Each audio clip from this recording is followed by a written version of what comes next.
bourguignon comme mon accent le laisse entendre. Mais à Timimoun, on ne m'appelle pas comme ça, on m'appelle Abdelhadi Hajlamri. Depuis 20 ou 30 ans. Je suis tombé amoureux de l'Algérie depuis ma plus tendre jeunesse et j'ai profité des stages d'immersion professionnelle des congés quand j'étais à l'école des ingénieurs des travaux publics pour aller faire mes stages en Algérie. Dans quelle année, Daniel ? En 69 pour le premier stage et en 70 pour le second. Le premier avait lieu à Tlemcen et le deuxième à Midea. Je finissais l'année et l'été en allant me promener sac au dos. À l'époque, on voyageait en stop très facilement pour commencer à prospecter un peu déjà du côté du sud. Je suis revenu en Algérie 2-3 fois en tourisme jusqu'à ce que j'apprenne que la mission technique de la Caisse algérienne de développement et d'aménagement du territoire, qui venait d'être créée en 1976 ou 1977, recherchait en 1978 un ingénieur. Et donc je me suis immédiatement candidaté, avant même d'aller voir sur place, parce que j'étais tombé red dingue de la région de Timimoun en 1976, et je suis venu en septembre 1978 avec armes et bagages et mon épouse. Et nous avons passé 5 années merveilleuses à Adrar, c'est-à-dire à 200 km de Timimoun, ce qui nous permettait à peu près un week-end sur 2 d'aller profiter des charmes de l'oasis voisin. Puis, le travail étant terminé, la mort dans l'âme, j'ai dû quitter cette chère région provisoirement. J'y suis venu plusieurs fois en touriste, jusqu'à ce que je revienne après la décennie noire, en 2002. Et là, j'ai retrouvé les amis que j'avais laissés quelques années avant. On a fait réchauffer le 3e et dernier verre de thé. On avait tout laissé en plan 15 ans avant. Et l'idée leur est venue de créer une association qui s'est appelée les Amis de Timimoun. Parce qu'à l'époque, nous sortions de la décennie noire, il fallait retrouver le chemin, faire retrouver aux touristes le chemin de la région, et donc nous avons créé cette association dont l'objectif principal est de faire de la publicité pour ramener les touristes dans la région. Timimoun est la région, c'est le chef-lieu du Gouraha. C'est une région qui est située à 1300 km au sud-sud-ouest d'Alger. Un petit peu à l'écart de la deuxième transsaharienne, celle qui est à l'ouest et qui s'en va du côté de Bej-Mortar et Gao, le Mali. Voilà, ce n'est pas la transsaharienne principale qui va à Agadez via Tamanrasset, c'est celle qui est un peu plus à l'ouest. Le dernier recensement date de 2007, donc c'est un peu vieux, mais à l'époque nous étions 32 000 habitants dans la commune administrative de Timimoun, dont 28 000 au chef-lieu. Et sur ces 28 000 habitants, il y en avait à peu près 4 500 dans le Ksar, la partie traditionnelle berbère de la région, dont la plupart des constructions sont en taube, en terre. Il y a 2 pôles d'attraction principaux dans la région. Le premier qui tombe sous le sens, c'est les paysages. Nous sommes dans le plus grand désert du monde. Nous avons des palmeraies, nous avons des dunes, nous avons des azimènes dans l'ergue. Bon, nous avons toutes sortes de variétés de paysages qui sont tous plus enchanteurs les uns que les autres et qui sont immuables depuis des milliers d'années. Bon, ça c'est le premier attrait. Le deuxième attrait qui pour moi est plus important parce que c'est ça qui m'a fait m'installer dans la région, c'est le côté humain, c'est le côté des traditions, de la culture, qui est millénaire évidemment, et de la manière dont cette culture a perduré, en partie grâce à l'isolement géographique, en résistance contre la mondialisation, qui dans pas mal d'autres endroits au monde a provoqué quelques ravages. Nous sommes épargnés pour l'instant, bien que maintenant nous avons le téléphone portable, nous avons la télévision satellitaire, nos 350 chaînes. Bon, je pense que quelque part nous sommes un peu menacés. Mais bon, modérément, parce que la région a su préserver son authenticité culturelle, et donc c'est ça, moi, qui m'a vraiment attiré.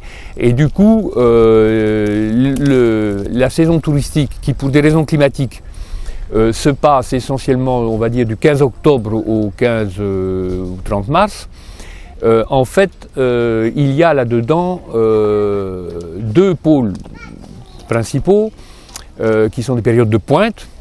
les traditionnelles festivités du Mouloud et du Sbo, alors qui évidemment varient avec le calendrier lunaire, donc quelquefois ça tombe en plein été, les touristes ne sont pas là, mais quand ça tombe en hiver, ce qui est le cas actuellement, puisqu'on sera la prochaine fois au début novembre, les touristes viennent. Bon, c'est le moment, le rassemblement de tous les drapeaux, de toutes les zaouïas de la région, c'est un haut lieu culturel, haut moment culturel. Bon, ça c'est une chose. Et puis il y a également le réveillon.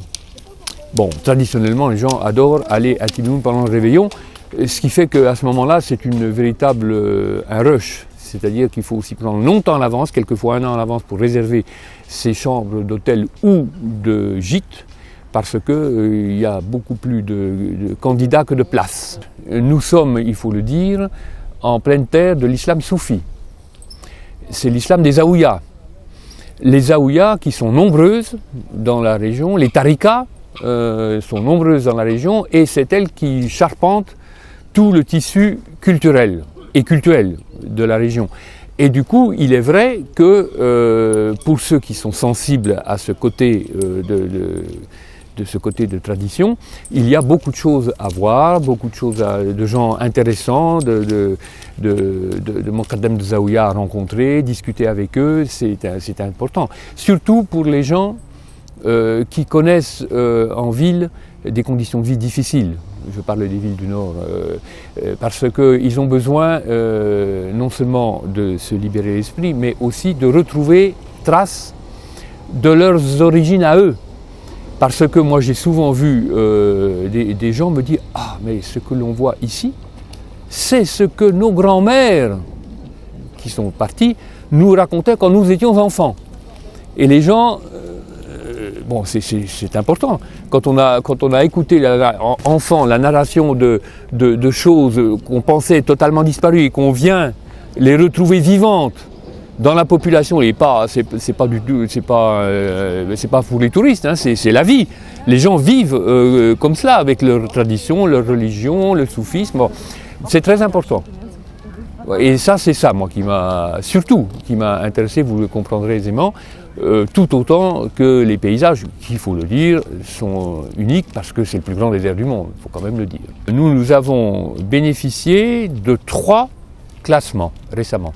Le premier, c'est les festivités de Halil, qui ont été classées au patrimoine oral immatériel de l'humanité par l'UNESCO en 2005, en novembre 2005.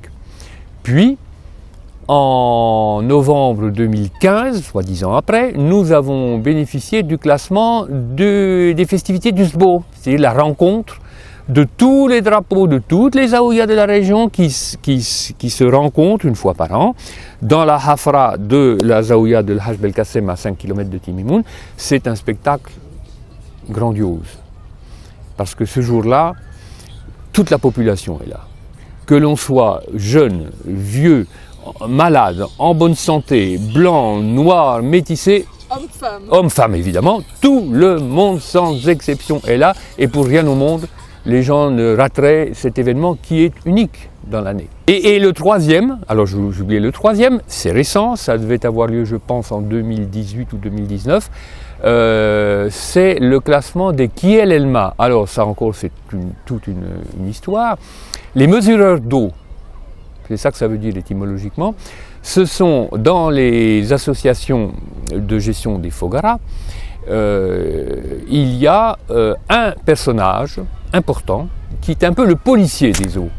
C'est celui qui vérifie grâce à une planche à trous, que l'on appelle le hat en arabe et takhboutnamen en zenet, qui va régulièrement mesurer si le diamètre des trous qui permettent à l'eau de cheminer dans les séguias correspond bien à ce pourquoi les ancêtres de chaque propriétaire ont cotisé il y a quelquefois des centaines d'années. Et donc le jugement du Kiel Elma est un jugement que personne ne conteste, sinon il n'y a plus de vie sociale possible. La région de Timimoun, du Goura, comme d'ailleurs la région du Touat, est connue pour les palmeraies qui sont irrigués depuis des milliers d'années par un réseau de plusieurs, au total milliers de kilomètres de canalisation de drainage souterraine qui ont été creusés, qu'on appelle des fogara, du verbe fagar, creuser, et qui ont été faites donc au fur et à mesure que par suite du rabattement de la nappe phréatique de l'Ergue, qui autrefois irriguait les palmeraies par des sources artésiennes, lesquelles se sont taries au fur et à mesure du rabattement de la nappe. Et on a dans la région, à partir du IIe siècle de l'ère chrétienne, commencé à creuser des canalisations dont la fonction est d'aller rechercher en amont, à drainer la partie superficielle de la nappe pour la ramener à l'emplacement où étaient autrefois les sources. Dans l'Antiquité, on parlait du pays des sources. Et donc ce sont ces fogara qui ont été creusés, alors c'est difficile à dire, par des populations africaines. Je prends soin de ne pas employer un mot difficile, on va dire des abid, bon, qui ont été ramenés du Biled Soudan, le pays des Noirs, qui était le Mali aujourd'hui plus le Niger, etc., et qui donc ont creusé pour le compte des populations locales, à savoir les Berbères et plus tard les Arabes, ces fameuses fogara. Et chaque association, alors ce sont des ouvrages privés qui font l'objet, qui sont gérés par des associations, lesquelles associations ont co-signé depuis le début, c'est-à-dire quelques centaines d'années auparavant, sur un registre gardé précautionneusement par les différents présidents successifs des associations, les quotes-parts que chacun des antécédents des actuels propriétaires de jardins ont cotisé, qui leur permettent d'avoir droit à une certaine quantité d'eau, pas plus, pas moins. Dans chaque association, nous avons un mesureur d'eau qu'on appelle Akiel Elma, lequel est détenteur d'une planche, en général en cuivre, percée de trous de différents diamètres, qui permettent de mesurer, à différentes étapes de l'année, la quote-part de chacune des canalisations qui sortent du peigne principal qu'on appelle la Kesseria de sortie de terre de la Fogara, de chaque Fogara, des canalisations qui emmènent l'eau vers des peignes secondaires, puis tertiaires, puis les jardins. Et la planche à trous permet de mesurer le débit. En fait, on ne parle pas de litres de seconde, évidemment, on parle de tamen, c'est un régime à base d'8, très compliqué.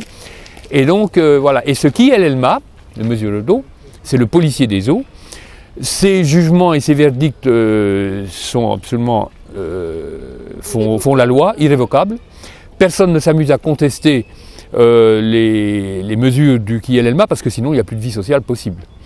Il y a des petits malins qui peuvent la nuit venir creuser un petit peu là-dedans du peigne qui les irrigue, histoire d'en augmenter le débit. Et quand les voisins s'en aperçoivent, ils vont voir le Kiel-Elma qui vient vérifier. Et à ce moment-là, si le constat est fait qu'il y a eu délit, il faut le réparer. Soit en cotisant davantage pour la quantité d'eau supplémentaire qu'il a reçue, parce que refermer la dent du peigne, ça c'est pas tellement possible physiquement. Voilà. Donc, c'est Kiel-Elma, ces mesureurs d'eau, ont été classés par l'UNESCO, donc c'était en 2018, aussi au patrimoine oral intangible de l'humanité. C'est le 3e et dernier classement jusqu'à présent. C'est toute une culture. C'est la culture de ces fogara qui sont nombreuses. Et alors dans la région de Timimoun, nous en avons évidemment un certain nombre, mais comme Timimoun n'était pas la partie la plus haute de la région du Gourara, c'est pas à Timimoun que l'on trouve les plus anciennes. Les plus anciennes datent du 2e siècle, mais la plus ancienne de la région de Timimoun, c'est la Fogara Ifliamokran, elle date du 7e siècle. Vous voyez que le creusement des Fogara a duré pendant des siècles. Et la plus longue a été creusée à l'époque de Sidi Othman, c'est au 12e ou 13e siècle. Elle fait, que je ne dise pas d'ânerie, 7 km de long. La plus vieille Ifliamokran qui date du 7e siècle, elle en fait 5. Et ce qu'il faut savoir, c'est que plus on va vers l'amont, plus la profondeur des puits augmente, puisqu'on remonte la pente. Bon. Et les puits en tête, dans certaines Fogara, Alors je dis Fogara au pluriel, on devrait dire Fogagir, mais bon, personne ne comprend, on va dire les Fogara. Bon. Et donc, en tête, les puits les plus profonds font 40 mètres. Et traditionnellement, en été, quand on ne peut plus cultiver dans les jardins puisque la température a cramé toute végétation, on descend dans les Fogara, pour, pas creuser, mais évacuer les déblais liés à des éboulements. Parce que les Fogara sont creusés dans des grès tendres, il y a donc de temps en temps des éboulements qui font baisser drastiquement le débit. Donc c'est en été que l'on descend dans les puits, vous imaginez 40 mètres de profondeur, on ne va pas depuis l'amont, depuis l'aval, parce que s'il fallait remonter jusqu'à l'amont sur 5 km ou 7 km, c'est pas possible. Donc on descend dans les puits, on met un bastin, on met des poulies, des cordes. Alors évidemment on ne peut descendre dans les puits que les gens jeunes, maigres, musclés, courageux, parce que c'est une épreuve. Descendre encore ça va, mais pour remonter, surtout après 2-3 heures de travail, parce qu'au fond, il fait sombre, il n'y a pas vraiment beaucoup d'oxygène, c'est très humide, on ne peut pas travailler plus de 2 heures. Et après, il faut remonter, il ne faut pas remonter quand on est épuisé. Il faut savoir qu'il faut garder intact une quantité d'énergie pour pouvoir remonter au poignet les 40 mètres. 40 mètres, c'est 13 étages. Oui. Ah oui, vous avez déjà assisté à ce... Oui, bien sûr. Ah mais j'ai même, au péril de ma vie, je dois dire, c'était pas très prudent ça, nous avons eu un événement, un éboulement dans la Fogara Ifiamokran, donc la plus vieille, en 2004.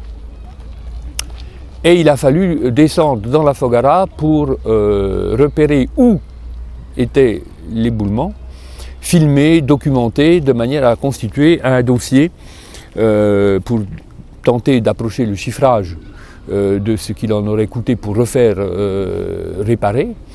Et je suis passé avec mon caméscope dans certains endroits où il ne restait plus que 30 cm entre le sol et le plafond. Je rampais en me disant si jamais il y a un éboulement derrière moi, c'est terminé.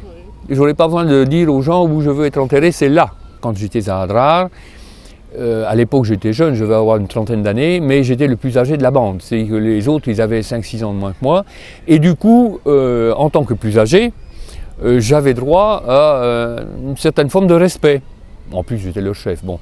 Et donc, on m'avait généreusement gratifié du titre de Hajj, auquel je n'ai pas droit, puisque je ne suis jamais allé à la Mecque. Et d'ailleurs, à l'époque, je n'étais pas musulman. Bon.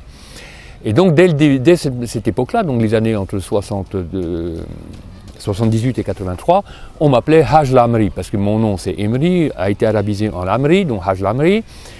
Et des années plus tard, lorsque en 2008, je me suis converti à l'islam à Timimoun, à la mosquée laïque du Ksar, à ce moment-là, on a choisi un prénom qui est Abdelhadi. Donc ça devenait Abdelhadi Haj Lamri. Mais je ne suis toujours pas parti à la Mecque.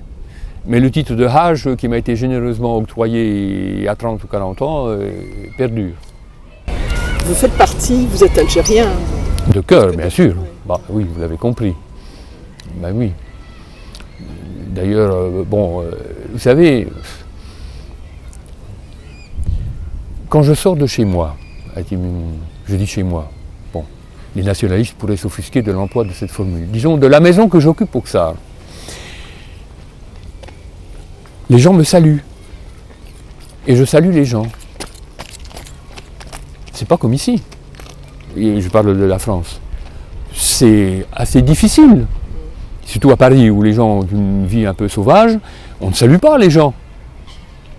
Ça ne se fait pas. À Timimoun, tout le monde se salue. Les gens s'embrassent, salam alaikum, karak, labes, alhamdoulilah. Bon. Et du coup, le pays qui est le mien, d'adoption, je dirais, pour résumer les choses simplement, c'est le pays où les gens se saluent et où je salue les gens, où les gens me saluent. C'est aussi bête que ça. Mais c'est important. C'est très important, bien sûr. Vous parlez arabe ? Ce serait très prétentieux de dire ça. Disons que j'ai eu quand même un peu de vocabulaire qui me permet de demander mon chemin, qui est déjà beaucoup. il est certain que dans les soirées, les veillées, c'est important ça, les veillées. Il y a des générations que le principe des veillées, qui existait aussi en Europe, mais au XVIIIe siècle, a disparu sous les coups de boutoir de la vie moderne.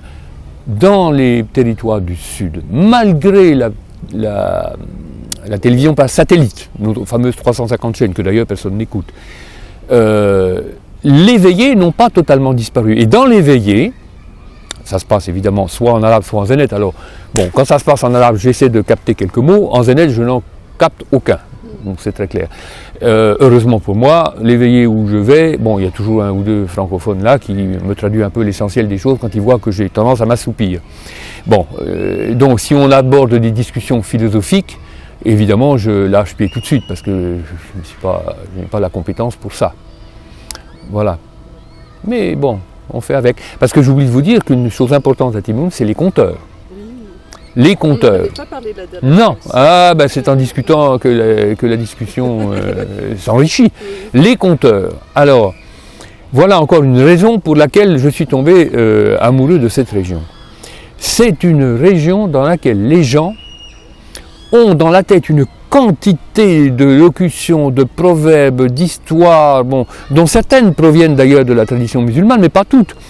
Et à chaque fait de la vie d'aujourd'hui, ils ont toujours un renvoi dans des histoires. Ce sont des conteurs. Ils parlent par onomatopée, par histoire, C'est extraordinaire. Un exemple, Daniel? J'ai pas trop d'exemples, mais bon, c'est l'histoire d'un gars, tiens, c'est une belle histoire ça.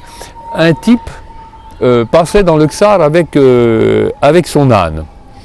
Et alors les gens du Ksar qui somnolaient au pas de leur porte en les voyant passer, protestaient avec la dernière des énergies contre le fait qu'ils donnaient des coups de trique sur le dos de l'âne pour le faire avancer.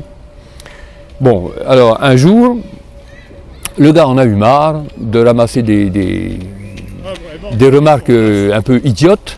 Il a traversé le Ksar avec l'âne sur son dos. Voilà le genre d'histoire qui se raconte. Alors vous imaginez, bon, il y en a d'autres, hein, bon, celle-là me vient à l'esprit, mais il y a des histoires de ce genre. Bon. C'est une population de conteurs. Et moi, je regrette beaucoup de n'être pas capable de comprendre le Zénith, parce que la plupart des histoires, surtout dans la partie où j'habite, moi, c'est la partie Aramemlel, c'est la partie historique du Ksar, qui d'ailleurs a donné naissance à 4 ou 5 maires. Donc c'est une partie berbérophone. Et la plupart des histoires extraordinaires sont racontées en zénith. Bon. Il y a des gens qui me traduisent. Oui, et puis à force de les entendre, je vois à peu près à l'endroit où il faut rigoler. Je rigole avec les gens, même si je ne comprends pas tout le sel de ces histoires. Mais bon, ça fait aussi partie des richesses de la région. Mais bon, il faut être habitant de la région, parce que ce n'est pas en passant 15 jours en tant que touriste qu'on peut comprendre ça. Il faut vraiment être ancré dans la région, incrusté, reconnu, et à ce moment-là, les portes s'ouvrent et les langues se délient. On est aujourd'hui au bois de Vincennes. Oui. Je vais m'autoriser une question. L'Algérie vous manque? Elle est cruelle, cette question. Je vais vous raconter une histoire terrible. C'est un souvenir qui est resté gravé dans ma tête. En 83, c'est vieux, quand mon travail a pris fin à Adrar, qu'il a fallu partir, parce qu'à l'époque j'étais jeune ingénieur, j'ai continué ma carrière. Bon. Quand je suis parti, quand j'ai fermé la porte de ma maison avec mon épouse, heureusement que mon épouse était là, que j'ai pris la route et que dans le rétroviseur j'ai vu la pancarte Adrar à l'envers, j'ai éclaté de sanglots, j'étais incapable de conduire. Et je me suis garé au bord de la route et j'ai dit à mon épouse, écoute, il faut que je reprenne mes esprits parce que je n'en peux plus. C'était comment dire, une douleur, c'est plus qu'une douleur, c'était une déchirure, voilà le mot exact, c'était une déchirure. Et bon, voilà, et ça, il n'y a que l'Algérie qui provoque ce genre de choses, c'est des passions un peu fortes, voire un peu violentes, parce que C'est pas tous les pays du monde qui provoquent ça. Bon, ensuite j'ai pas mal bourlingué, je suis allé au Cameroun, 4 ans, je suis allé à Berlin, bon, c'est pas la même chose. J'ai passé aussi de bons moments, bon, mais c'est pas la même chose. D'ailleurs, le pays où je reviens, ce n'est ni le Cameroun ni Berlin, c'est Timimoun, l'Algérie. Voilà, c'est mon pays d'adoption. Je suis algérien de cœur, à défaut de l'être dans les papiers. Voilà. Quand on évoque l'Algérie, est-ce qu'il y a une chanson qui vous vient à l'esprit? Alors, il y en a une qui me provoque presque des larmes, c'est la fameuse chanson du Hirak, Liberté, que j'ai entendue encore il n'y a pas longtemps. Un artiste la chantait, c'est d'ailleurs l'auteur, comment il s'appelle, sur Arte Concert. Vous voulez pas me la fredonner un peu? Oh liberté, liberté. Non, je suis très mauvais chanteur.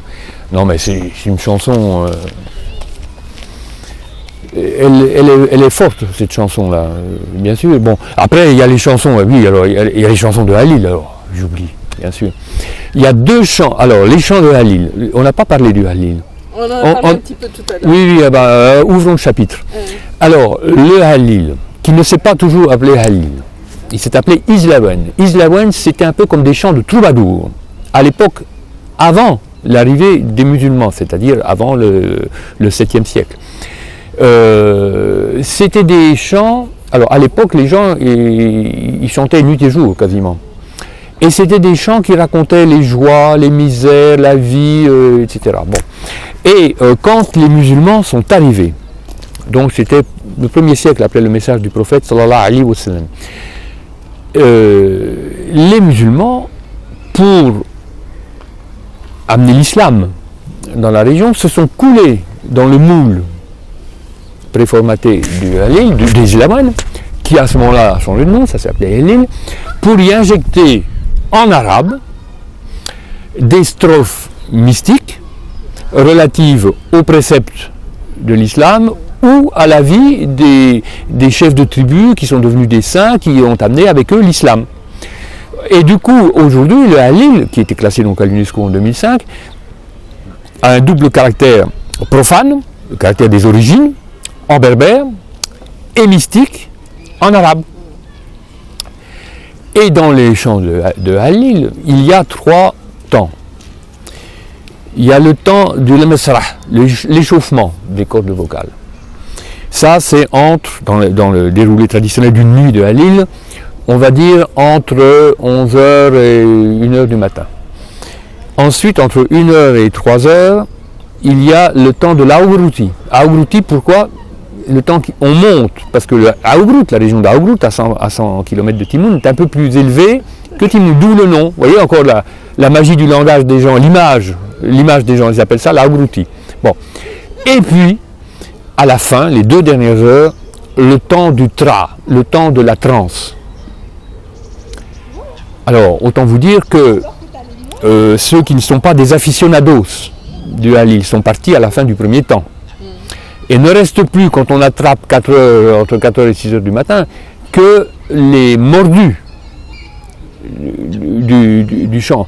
Et les chants du tra, les chants sont classés dans chacune de ces 3 catégories, et les chants du tra, de la trance, sont les plus beaux. Ceux qui ont la mystique et l'énergie la plus grande. Il y en a 2 en particulier, Moulena Alem. C'est des Moulena Alem, à la Moulena Alem. Bon. Magnifique. Bon. Et le dernier, celui par lequel on termine, après le Rani, il n'y a plus rien. Al-Rani, la ilaha, Al-Rani, c'est... alors, c'est une histoire de compte jusqu'à 12. Quel est 1 Dieu, quel est 2, quel est 3, etc. Bon, le détail, je vous le passe. Mais après le chant de Al-Rani, celui qui n'a besoin de rien, qui a tout, Al-Rani, un des 99 noms de Dieu. Après ce chant, il n'y a plus rien. Il est 6h du matin, on va se coucher. On a chanté toute la nuit. Voilà le déroulé traditionnel d'une nuit de Halil. Vous comprenez pourquoi je suis tombé amoureux de la région. Alors évidemment, pour apprécier ça, il faut soi-même être réceptif, c'est-à-dire qu'il faut être un peu mystique. Il faut savoir s'arrêter de se consacrer trop d'énergie à des choses matérielles et penser un petit peu aux choses de l'âme. C'est pas donné à tout le monde. Et c'est une chance, quand on a cette faculté d'écoute, de pouvoir vibrer à ces chants. Il y a le chant de Al-Ghani, quand il est bien chanté, le Haj Barka Fouleni, la Bishnu principale de Timimoun, le chante de façon remarquable. Moi, je ne devrais pas le dire, mais je pleure. C'est d'une telle beauté, d'une telle puissance. C'est Moulana Alem déjà. Moulana Alem, c'est un peu l'avant-dernier. Mais Al-Ghani, c'est puissant. Voilà. Daniel, parlons de Timimoun, de votre vie à Timimoun, parce que vous ne coulez pas une douce retraite, vous vous occupez bien à Timimoun. Alors écoutez, je vais vous lancer une petite histoire. Quand je me lève le matin. À quelle heure? Commence la journée?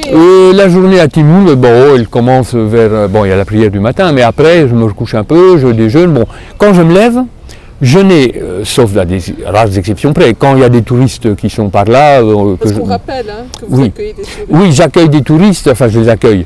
Je les coach, on va dire, des touristes qui sont la plupart du temps hébergés dans les gîtes où il y a des belles vues sur l'herbe, sur la palmeraie, etc. Parce que chez moi, c'est un peu dans le Xar. C'est-à-dire qu'il faut monter sur une échelle sur la terrasse pour regarder loin. Mais en principe, il faut passer par-dessus les maisons des voisins et ça ne se fait pas tellement. Bon. Mais les gens qui sont dans les gîtes, eux, il y a des beaux espaces, il y a des jardins, il y a la vue sur l'herbe. Bon. Et donc le matin, sauf à ces périodes-là où je suis obligé de bouger et puis d'aller encadrer les gens, mais quand je n'ai pas ce genre d'occupation, quand je me réveille le matin, je n'ai pas vraiment d'idée de ce que je vais faire, mais d'autres l'ont à ma place. Et en fait, ils viennent me solliciter pour des choses diverses et variées. Bon, et du coup, je suis occupé toute la journée. Vous remplissez sans difficulté, entre autres, le rôle d'écrivain public. Écrivain public, oui, écrivain, oui, mais surtout conseil. Parce qu'il y a des gens qui ont quelques petits problèmes.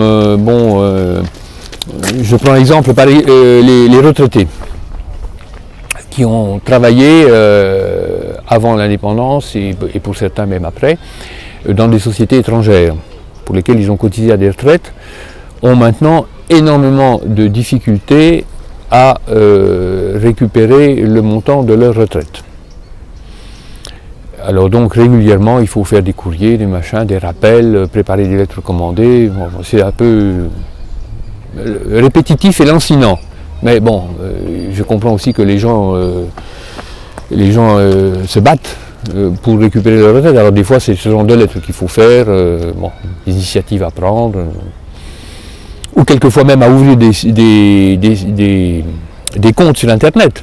Parce que le problème des caisses de retraite ici, c'est que, c'est comme d'ailleurs en France, maintenant tout se fait par Internet. Mais là-bas, les gens qui ont 75 ou 80 ans, déjà chez nous c'est difficile de leur dire d'aller ouvrir des comptes sur Internet, mais alors les gens qui sont là-bas, d'abord ils n'ont pas Internet, il faut qu'ils aillent dans les cybercafés, il faut le faire à leur place, ils peuvent pas, voilà.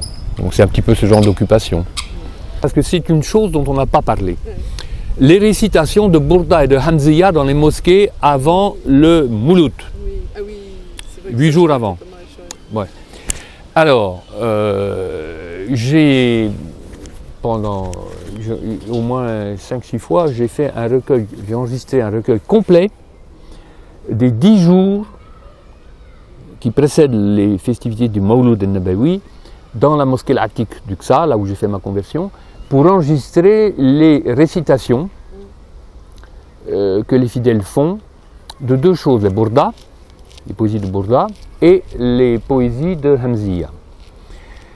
Et ensuite, alors tout ça tous les soirs, après c'est tout un cérémonial, c'est-à-dire qu'on fait la Salat al-Maghrib, le Dhikr Allah. Tous les soirs, j'oublie de dire que dans les mosquées de la région, chose qu'on faisait peut-être au nord mais qu'on ne fait plus, tous les soirs, on récite dans les mosquées, après la Salat Maghrib et avant la Salat Isha, 3 hizb. On commence le premier jour du mois de musulman et on termine par les dernières hizb le dernier jour du mois de Mouloud. Et on recommence. Et ça dure depuis des siècles. Bon. Donc pendant les 10 jours qui précèdent le Mouloud, nous faisons la salat maghrib, le dhikr Allah, la salat. Alors après le dhikr Allah, c'est là que nous récitons pendant à peu près 3 quarts d'heure les poésies de Bourda qui sont calées sur des lettres de l'alphabet arabe. Donc on en récite 3 par soirée. Bon, ça nous emmène jusqu'à la veille du Mouloud. Et la veille du Mouloud, oui, on récite, une fois qu'on a fini les poésies de Bourda, on récite la Hamziya qui dure à peu près 35-40 minutes. Et vous les avez apprises par cœur parce non. que vous ne lisez pas l'arabe? Non, je ne les ai pas apprises par cœur, mais j'en connais tout le déroulé parce que je les ai enregistrées pendant 4 ans de suite ou 5 ans de suite. Bon. Et donc, voilà. Et le lendemain, donc le jour du Mouloud, ça se passe le matin, vers 9h, 9h30, on recommence, alors quelquefois les dernières lettres qu'on aurait oubliées, ou qu'on recommence, et on recommence à nouveau la Hamziya, qui est suivie par les doigts. Alors il y a pas mal de très jolis doigts, très mystiques, qui ont été écrites par Haj Belkacem. Vous voyez, c'est bon. Et il y a en particulier, alors c'est la dernière des doigts, celle pendant laquelle je ne peux pas m'empêcher de pleurer, Rabbana, Rabbana, Rabbana, Rabbana. Alors c'est tellement intense, et d'ailleurs les fidèles à ce moment-là chantent à plein poumon, mais sans crier. Bon. Et la première fois où j'ai enregistré, ça je me souviens toujours, c'est une petite histoire, la première fois où j'ai enregistré ça, j'avais donc mon magnéto posé, les micros posés sur un pied, au milieu de la mosquée, devant l'imam qui dirigeait les prières. J'avais à l'époque, oui, traditionnellement, je permets, après avoir demandé à l'imam, aux dames, aux femmes, de entrer dans la mosquée au moment où c'est important, parce qu'il y a quelques minutes que ça se produit, ça, de rentrer dans la mosquée pour écouter avec les hommes les poésies de Bourda et de Hamziya le moment du Mouloud. On ne le fait pas le soir des 10 jours, mais le jour du Mouloud. Bon. Et donc, traditionnellement, j'avais donc dans une allée de la mosquée des gens que j'avais fait rentrer, moyennant discussion avec l'imam prévenu avant. Bon. Et il y avait un ami à moi qui était là, un peu plus âgé que moi. Et quand on a commencé la poésie de Rabbana, la doua Rabbana, Rabbana, j'ai commencé un frisson qui part du sommet de la tête et qui descend, et ça y est, impossible, je pleure. Je sortais, je laissais le magnéto tourner, je sortais respirer l'air frais, je revenais, ça recommençait. Puis à un moment donné, en sortant, je regarde mon ami Mohamed qui était en pleurs. Alors je me suis dit, une fois que les bornes sont franchies, il n'y a plus de limite. Après tout, pourquoi je m'ennuie, je pleure, eh bien je pleure. Voilà. Et chaque année, se produit le même phénomène. Et maintenant, j'ai remarqué que je ne suis pas le seul homme à pleurer. Donc les gens disent, oui, les hommes ne pleurent pas. Les hommes ils pleurent quand ils sont émus, parce que c'est une doua qui est émouvante. Et la manière dont les fidèles la récitent, je vous assure qu'il faudrait être de marbre pour ne pas être ému. C'est quelque chose de profond. Ah oui, oui, oui. Une année, le jour du Mouloud, j'avais des touristes sur les bras. Un couple, jeune. C'était d'ailleurs des Espagnols et qui étaient en visite dans la région. Et ce jour-là, quand on a visité le Ksar, le matin du Mouloud, partout où on passait, on entendait les récitations des douas, de la Hamziya. Bon. à un moment donné, nous arrivons devant la zenka qui conduit à la mosquée laïque, et ils étaient en pleine récitation de la Hamziya. Nous montons dans la zenka, il y a des doukanas qui sont juste à l'entrée, donc on s'assoit sur les doukanas, moi je m'assois avec eux, bon, et puis les fidèles qui étaient derrière la mosquée nous voient, et en particulier celui qui était préposé au thé, parce que j'ai oublié de dire qu'une fois qu'on a fini les doigts, il y a le thé, le couscous, enfin bon, les cacahuètes, bref. Et il me voit, et il me fait signe, mais pourquoi tu ne rentres pas? Je lui montre les deux étrangers, dont la dame, jeune, qui était un peu... Oui, qui n'était pas couverte voilà. pour entrer dans la mosquée. Voilà. Bon. Alors je vais le voir, je lui dis, écoute, tu vois bien, je suis accompagné, je ne peux pas les laisser tout seul. Pourquoi ils n'entreraient pas dans la mosquée? Je lui dis, mais attends, mais elle n'est pas musulmane, lui non plus. Mais il me dit, où est le problème? S'ils sont intéressés par la récitation, il faut qu'ils rentrent. Jamais je n'aurais osé même imaginer ça. Alors, plus forte raison, franchir le pas de faire rentrer une... Bon. Donc, on rentre. Elle met un chèche sur les épaules. Ils se mettent au fond, évidemment. Et puis, voilà, tout se passe bien, très bien. Bon, il y a le thé, les gâteaux, machin, on participe, les cacahuètes, bon. De ce jour-là, je me suis dit que lorsque j'ai des touristes avec moi, le jour du Mouloud, pourquoi me priverais-je d'aller recueillir la niya dans ces cérémonies-là, alors que peut-être ça peut intéresser aussi les touristes. Mais comment faire avec les dames? Alors, c'est vrai que maintenant, on voit beaucoup plus de gens du Nord que de touristes étrangers, donc la plupart sont musulmanes. Enfin, il faut quand même qu'elles rentrent dans la mosquée. Donc, traditionnellement, nous nous sommes mis d'accord avec l'imam, que je préviens juste avant d'entrer, et quand on rentre dans la mosquée, donc il y a l'allée centrale où il y a le gros des récitants, des allées latérales, et il y a une allée latérale qui est destinée à héberger les étrangers qui rentrent, dont les femmes. Alors, comme ce sont des musulmanes, elles participent aussi. Alors, il y a des petits livrets que l'on distribue où il y a les récitations écrites. J'en distribue aux dames, ensuite elles participent au thé, au gâteau. Non, c'est assez extraordinaire. Ça, c'est l'islam soufi. Mais je suis persuadé qu'on ne trouvera pas ça ailleurs. Bah, bien sûr que non. Et bon, c'est pour ça qu'il faut faire attention, peut-être pas trop le mettre, mais le garder pour la... Non, mais c'est bien de le préciser. Oui, parce que, bon, il ne faut pas qu'on m'accuse un jour de faire du séparatisme. Mais on est dans l'islam soufi.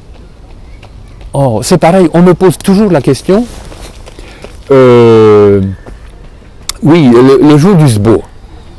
Il y a des milliers de gens sur la Hafra, sur les collines qui entourent la Hafra de la Zawiya El Hajj Belkacem. Je sais pas combien, 10 000, 15 000, bon. Et alors évidemment au milieu, là où il y a un peu la faouda de la rencontre des drapeaux, évidemment les femmes ne sont pas là parce qu'on risque de se faire bousculer, piétiner, écrabouiller. Moi une fois j'ai failli me faire marcher dessus. Bon, les femmes se tiennent par prudence sur les hauteurs, sur les dunes, où elles ont d'ailleurs une vue plongeante, qui jalouse un peu les caméramans, parce que souvent je suis obligé de négocier, quand j'ai des caméramans avec moi, je suis obligé de négocier avec les femmes. Écoute, c'est un homme et il va peut-être se mettre avec vous parce que vous êtes un peu mieux placés que les autres. Bon, donc les gens me disent, mais est-ce que les femmes participent? Bien sûr que oui, que les femmes participent. Regardez, les collines sont pleines de femmes. Et elles ont les meilleures places. Et en plus, elles piquent les meilleures places. Après, on est obligé de négocier âprement avec elles, d'aller poser un trépied avec une caméra. Ben oui, bon. Non. Alors, par contre, effectivement, la cohue pour aller au tombeau, donner de l'argent et faire une petite fatia, ce jour-là, bon, les femmes ne peuvent pas y aller parce que c'est une cohue indescriptible. On a une zenka qui est toute petite, peut-être 1,50 m, 2 mètres de large, qui conduit au tombeau. Après, dans le tombeau, c'est... Bon. Là, les femmes, non. D'ailleurs, les femmes, elles y vont le matin. Avant le rassemblement, avant la foule, Si elles veulent aller faire une petite prière au tombeau, elles y vont le matin. D'ailleurs, le jour du Mouloud, elles ne vont... parce que là, je parle du Sbo qui se passe le 7e jour, mais le jour du Mouloud, ça se passe, la rencontre se passe au tombeau de la Lahija, la femme de feu le Hajj Belkacem. Alors, c'est un petit peu avant la Zaouia, et là, les femmes, elles vont le matin, pour éviter la cohue de l'après-midi, elles vont le matin au tombeau, faire une petite fatiha, amener une zakat, c'est calme, bon. Et traditionnellement, dans la région, les femmes, elles vont faire des vœux quand elles vont au tombeau de la Hija. Alors, il y a celles qui font des vœux de trouver des maris, ou avoir des enfants, ou se faire soigner de maladies, ou de... voilà. Mais c'est important dans ces moments un petit peu d'amalgame, d'expliquer ce qu'est l'islam soufi, parce que je pense que c'est celui auquel beaucoup tendent et qui est tout sauf expression de violence. Mais tout ça, c'est d'une grande beauté et d'un calme. Alors, justement, autrefois, maintenant les gens ils vont en voiture, mais enfin bon, quand on allait le matin au tombeau de la Lahija, on est quand même à 3-4 km de Timimoun.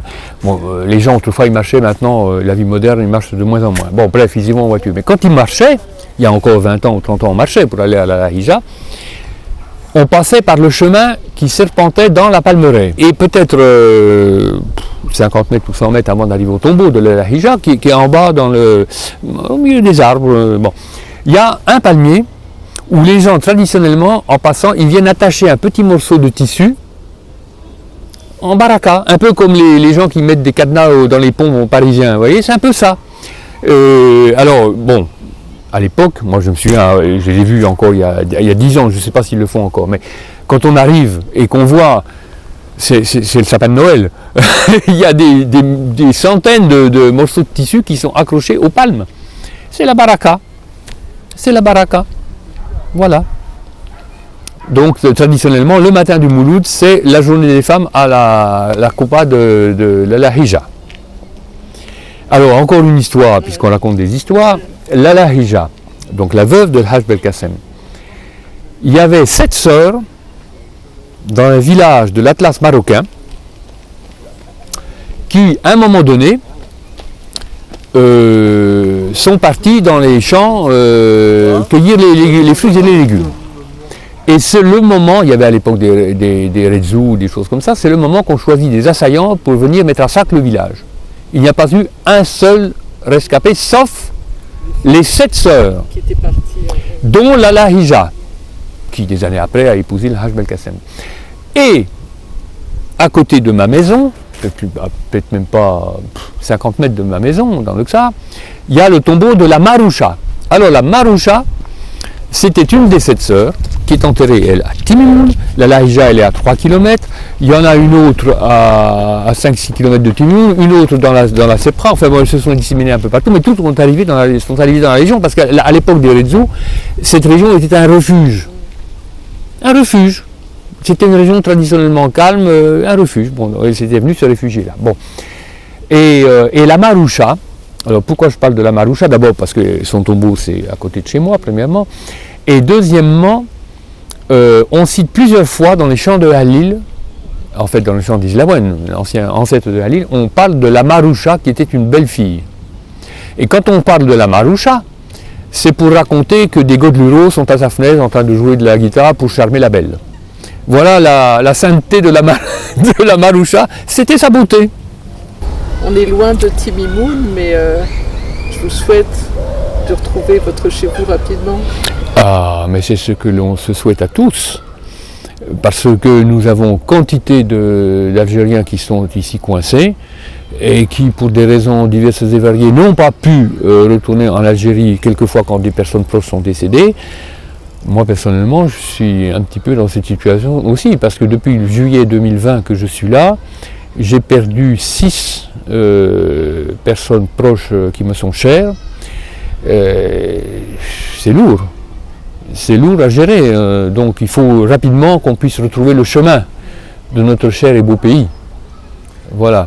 Vous avez l'occasion de passer un petit message à vos amis, à votre famille de Timimoun, là. Qu'est-ce que vous leur diriez? Je leur dirais qu'il me manque beaucoup, et que, en particulier les enfants. Alors les enfants, quand je vois passer sur le chemin de ronde du bois, du lac, des minimes, des enfants de couleur, je pense à mes 5 petits kikis. Je me dis, mais bon sang de bois, quand est-ce que je vais les revoir? Et c'est ça le message que je leur passe. Alors, des fois je les vois sur internet, mais c'est pas pareil. Merci Hadj en tout cas de nous avoir fait partager une part de votre Algérie. Shukran. La choukra ala wajab.